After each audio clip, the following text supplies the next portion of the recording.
Hello, akkam jirtu nageenya jaalala waaqayyo isin yaa baay'atu fayyaa nagaa keessanii akkam jirtu obboleettii keessan nagaa kooti galata waaqayyoon irraan hunda keenya ga'ee eebbifamu isiniinis narraan ga'e anaanis inni narraan ga'e waaqayyo haa ulfaatu isin jedha baga fayyaa taatanii jirtu akkam jirtu mee nagaa keessanii mee warri biyya bokkaarroo jiru keessa jiraattanis warri biyya aduun ba'aa jiru keessa jirtanis baga jaalalli waaqayyoo isinii baay'atee har'a geessan dhugaa waaqaa dubbachuu fi qaldiidha jiraannee guyyaatti darbuun keenya waan tokkodha wanni nama dadhabsiisu waan baay'atu jira waan ta'eef wanni nama abdii nama kutuu wanni nama nuffisiisu wanni nama yaaddessu maaliin godhaa akkamantaa akkam goonaa yoomachi gahaa yoomanichi qaqqabaa wanni nu jedhee sammuu keenyatti asaasu wanti baay'een osoo jiru baga har'a geessanii isiniin jedhamu hundumti keessanuu mee fayyaa nagaa keessanii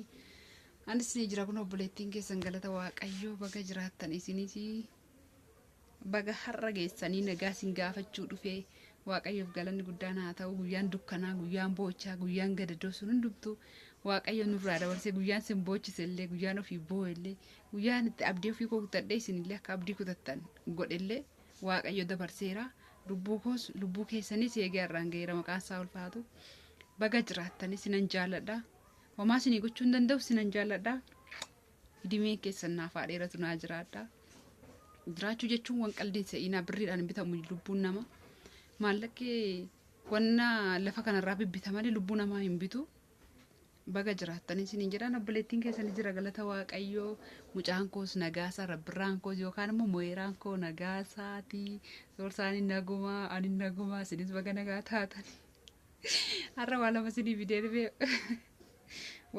dhufe asumaan nagaa isin gaafadhe isin dubbisaa viidiyoo baay'ee isinirratti waraabuun barbaanne isinirratti dheeressee waraabu baga jiraattanii innis waa lama sun maali yoo jettanii tokko ati eessadhaa daraa waaqayyoo naaf deebisii ani ijaajjiidha boontu naan jettee turte ati ijaajjiidhaa miti eshi siin deebisaa tokkommoo keenuuti jedha garuu waan jedhu keenuuti jedha iyyee maqaan kee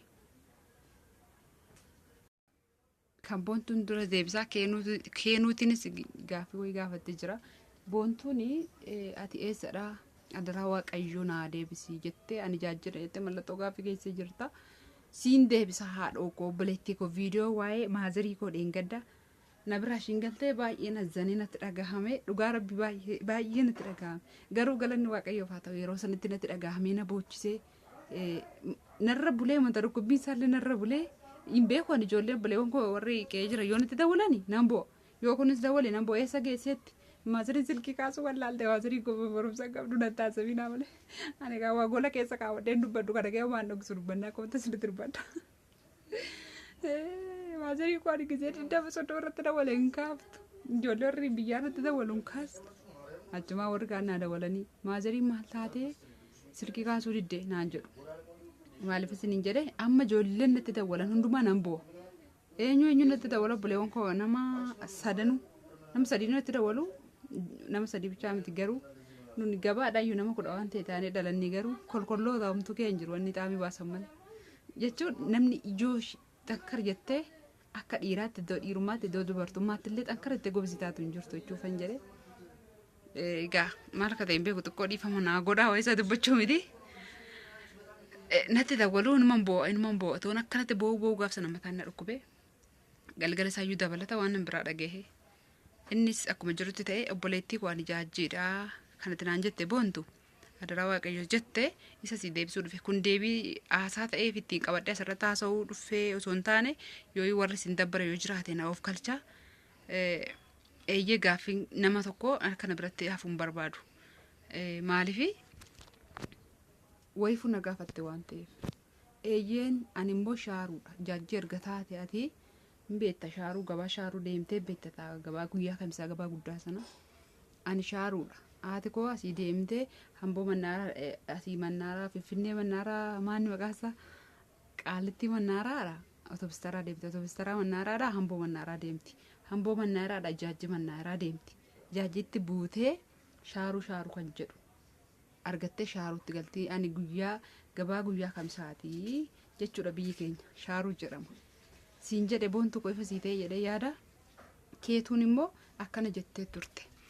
Keetu ankeeti kun immoo dhaggeeffadhu yookiis nama biraallee fayyaduu danda'a jechuu kuni jecha wayitu jira. In jedhu akkana. Mana haadha koo naqattee jedhani gorii jedhuun jedhani ollaa namatu karaarraa yeroo hin deemtee warra deemuuf jettu dubartii wayitu haadha dubbisuudhaaf yookiin taratiis ta'uu danda'a yookiis dhugaa ta'a. Haadha dubbisuu dhaqaa jirti mana haadha ishee dhaqaa jirti. Namni immoo karaarratti biddeen nyaatu miti warra gaxarii kun yookiis mangadii irraa hin mul'ata akka magaalaa Finfinnee kana barri cufatee namni nyaatu hin beektu waan ta'e warri baadiyyaa gorii jedhaniin jedhan. Jennaan haa hin goruu mana haadha koo naqaba kanaafuu hin goree nyaadhu itti jarri biddeen nyaachaa jiraniif gorii biddeen nyaadhu jedhanii fakkaata. Jennaani mana haadha koo naqa waan ta'eef hin goru lakkii haa jettu kaatee yoo dabartee deemtu goraa bira dabartee haadha duuteetti hidhattee jecha jedhamutu jira. Dhiifama naa godhaa kana jechuu kootii fi jechichi keetuudhaaf hin jedhe yookiin nama biraa laanallee fayyada jechi kun maaliifin akkana jedhe isinii gala. Haati koo yeroo jirtutti wanni ishiin gootu hundumtuu natti dhagahama. Yoo haati koo ani haadha kootii fi nama tokkittiidha. Ishiin garuu gali naan jechaa jirti maalin godha itti keetuun.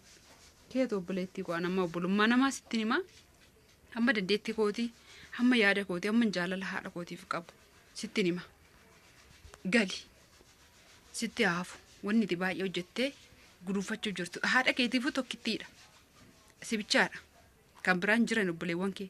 Haati kee wanti tobsitu tokkollee hin jiru. Siifuu tokkittiidha haati kee aatillee haadha keef tokkittiidha. Haati kees immoo akka jeshii tokkittii kanaatti si eeggatti. Kanaafuu keetu gali. Gali umaa achis jiraattee waan baay'ee bu'aa buufteef maallaqis namatti nafu. Fooqiinis qabeenyi gurguddaan namatti nafan. Aniyyuu ijaarradhee keetan dhiisee keessaa dhufee miti waa'ee mana kootiillee warreen hin sobdaa jettan baay'eetu jirtu isa yeroo biraan sinii dhufee deebisaa sinii dhugummaa isaa himaa. Anu ijaarradheen iddoo waaqayyo jiraadhu namaan jedhe jiraatu malee iddoo fi keenya filannee bichaa jiraachuun hin danda'amu. Fakkeenyaaf manuma madaamii yoo galluyyuu hin geeddarannaa miti iddoon kun yoo nu ta'u didee biirootti deebinee biiroo torbee tokko torbee lama turree hin geeddaranna. Isayyuu arrabsoota warra biiroo dandeenye ati maal shoodha ati maal barbaade dhuftee malee hojii hojjechuun dhufne ati maal shoodha isaan warri biiroo nuun jedhanii obsinee mana araba kan biraa geeddaranna. Iddoo waaqayyo jiraadhu siin jedhe jiraatta. Malee haati kee otoo galiin jettee sitti boossuu otoo si mararfattu adaraa hin didiin qabeenya homaa miti iddoo waaqayyo si jiraachise jiraatta. Galiitiillee amma koo sin gorsaa galiitiillee haadha kee garaa ishii qabbaneessi garaa isaanii qabbaneessu homaan godhiiniifiiti gammachiisi fuula keetti mul'isiiti. Haati koo amma gaafa dhufte ija koona si argattee obboleettii koo shiqxe sunaa erguu diddee ija kootiin si argaa ofii kooti feette afishatoo dhukkubsattoo dhuftee na bira sana dhukkubu kana jechuudha. Ija kooni si argattee ani garuu ofii keetii naa kootu hin jennee mucaa koo dandee ofitti qabee sin niquu namni si nagara gashuu sin jedhu dhugaa waaqayyoo sin hin jedha akka nama taa'ee lafa lafa seenaa. Namni lama dudda waan na qabeenya ciibsa namni tokko miila koo naa qaba. Sanaan booda algaara na yaabbachiisan. Fincaanumallee fincaa'ee deebi'ee ciisuudhaaf jechuudha.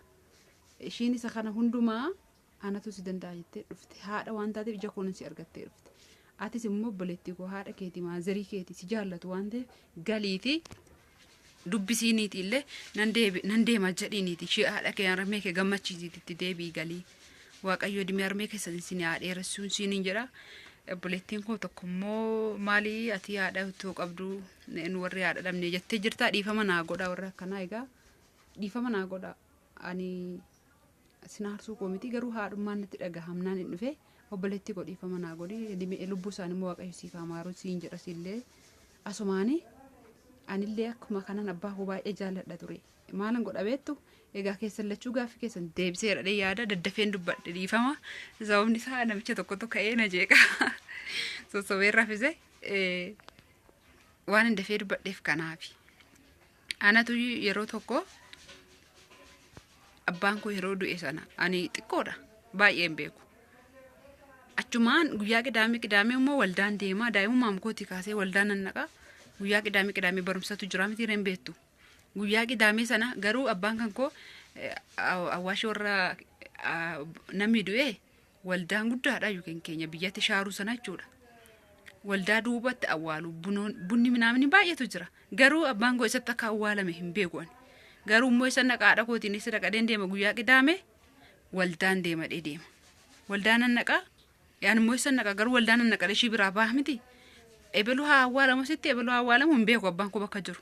Garuu maalan godha bakka awwaashaa dhaqeetan dhugaa waaqayyo sinitti bakka awwaashaa dhaqeen achi taa'ee boo'aa oolee waldaan sa'aatii 4 xumurama sagantaan kan ijoollee guyyaa qidaame. Achi taa'ee boo'aa ooleen achi ka'ee gala. Garuu haati koo isa oltee galtinaan jetti waldaa oltee galtinaan jetti. Jaalalumaan malee hin beeku abbaa koo. Yoo haati koo kun illee na reebde maalin jira wayyoo yaa gaashee koo yaa gaashee koo gaashee saduu hin boo'aa oolaabi. Ana kan reebame bar. Yoo waa balleessin kiti koo na reebde na rukutu dullaadha. Qeessi ishii kana akka adda adda na argiste. Gudeeda koo kana gidduu adda adda akkatti na argifte manni na dhiigee qeensi ishii dhukkubutti na dhiiftu. Ani garuu eenyuuf hin bu'aa oolaa son ofii reebame iseen abbaa koo jaalalaa fi abbaa koo bu'aa oola. Hin beeku siniin jedheera ishumatu natti ma jaalala abbaa kooti. Akkana godha abbaan keessi jaallata ijoollee hundumaa kee asiinsi mararfata. Abbaan koo mana foonii qaba jedhanii halkan illee gabaadhaa foon fuudhee gale ani irbaata sinii laadhee hun sirraffise si kaaseetu foon sii laata. Jettee abbaan koo waa'ee abbaa kooti haati koo waan natti himtuuf baay'ee natti dhagaameen gaashee kooti eessattan bu'aa oola waldaa deemee bakka awwaashaa dhaqee achi taa'ee bu'aa oola. Maaliif isiniin jedhee yookiis maaliif isin jedhee keetu gadi haadha kee gammachiisi jaalala haadha keetti agarsiisi yoo fedhaa harmee kee immoo ta'e iyyuu deebitee hin deemta adaraan siin jedhashi. Haatichuun baay'ee ulfaataadha waan baay'ee hin dubbadhu. Sinan jaalladha warri sin aarses keettoo irratti ifa manaa godha. Warri addisii dhuftan immoo subscribe nuu godha warri turtan immoo like nuu godha. Video waan hin balleesse immoo koomintii irratti naa barreessaa nan sirreeffadhaan badandiitti kootti akkanan siniin jedha. Asumarraan immoo sinan jaalladha. Zim jedheetuma irratti hojjedhu gaafii kan koon immoo sin gaafadha warri yuutuubii qabdan tarii jiraachuu dandeessus keessa. Ijoolleen baay'een asirratti dhuftanii maatii nuute warri jettanii jirtu waan ta'eef sinan beeka. Waan sin gaafadha kun immoo gaafii mataa kooti. Zim jedheetuma yuutuubii kana irratti hojjedhu moo dhiisuu yuutuubii kana. Kana naa deebisa koomintii bareedduu shinaa barreessaati. Maaliif yoo naan jettanii birrillee naa kaffalaa hin jiru garuu naa funaanee jira birri naa funaanaa jira naan kaffallee poostaa jedhan sanas naan ergine piinii jedhan sanas yeroo baay'ee dudubbadheen ture keessaanillee warri kana dura naa sirreessanii beektu abbaa eebboofa naa sirreessanii turani abbaan eebboo hin dideeni piiniin sun naan ergamne poostaattis abbaan eebboo torbee kana keessa deemanii turaniyyuu naa dhaqanii naa ilaalanii yeroo lammaffaa dhaqanii ilaaluu isaaniiti hin dhabanii dhufanii hin ergamne jedhanii garuu doolaara funaanuu hin dhiibne waan hin sobne funaanaa doolaara funaane sanarratti olii da'aa jechuudha gaafa doolaara 20 minaamin ta'ee ka'u warri yuutuubii qabdan beektu sanarratti olii da'a. Omaa hunaa godhaa hin jiru dhiisee kan biraa jalqabu na jajjabeessitu subscribe naa gootu yuutuubarii warra seeraan beekan bira deemee haaraa basiifadhe. Maaliif naan jedha tirfiin daataa ofirratti fixaa jira malee omaa argachaa hin jiru. Yaa namni tokko waan dadhabeen argataa miti erga nama kanatti dadhabee arga nama kana na jajjabeessitanii siniyyuu subscribe naa gootanii sa'aatii naa guuttanii mallattoo waan baay'ee naa gootanii sadarkaa ittiin doolaara naa funaanurra erga naa geessanii ammas immoo sinan gaafadha omaa fi gochuun danda'u kophaa kootti abbaan eebbuufa baay'een hojii dadhabaniiru dideera biricha naan gadhiifne sumarratti qabee jira moo omaa hin ta'uu zimmedhiituma irratti hojjedhu naan jettu. Baay'ee ofii kootu yaaleen dadhabe naan guuta jedhee waan jijjiru paaspoortii koo guuteera abbaan eebboon naa guute isaanumatu naa guute jechuudha paaspoortii koo guuteera. Waan naaf isaanumtuu naa xuxumuraniiru argitanii yeroo tokko bira dhaqeen ture. Waan sun dhuskuun qabu isaanis baay'een hojii dadhabaa turan abbaan eebboo hin beektu isaanis yaada eebbaa fi beekoo yuutuubiin beektu. Kanaafuu mee koomintii irratti naa barreessaa yaada keessan sinan jaalladha. Yoo dhiisiiti kan biraa jammarii saatii guunnaa subscribe keessa akkasii godhan si jajjabeessina kun abadu jettanii abadu nan dhiisaa jechuudha kanarraa kaasee dhaabeen kan biraa basiifadha. Nan banaa siniin hin jedhu nan basiifadha warra beeku bira deeme. Maaliif ree erga isa kaleessaa dukkana kaleessaa kee dabarree har'ammoo kan biraa harkaan qabachuuf aggaamna mitiire egaan jiraanna jedha malee namni duunaa ogees hin bannaan jedhu kana sin gaafa dabboleewwan koo yoon dogoggoree na of kalchaa yoon sin aarse dhiifama naa godha sinan jaalladha naa jiraadha oddoo jirtanitti waaqayyo si wajjin haa ta'u waan sin yaanne bira waaqayyo sin haa ga'u mucaan keenya immoo hin rafee sinan jaalladha nagaan tura.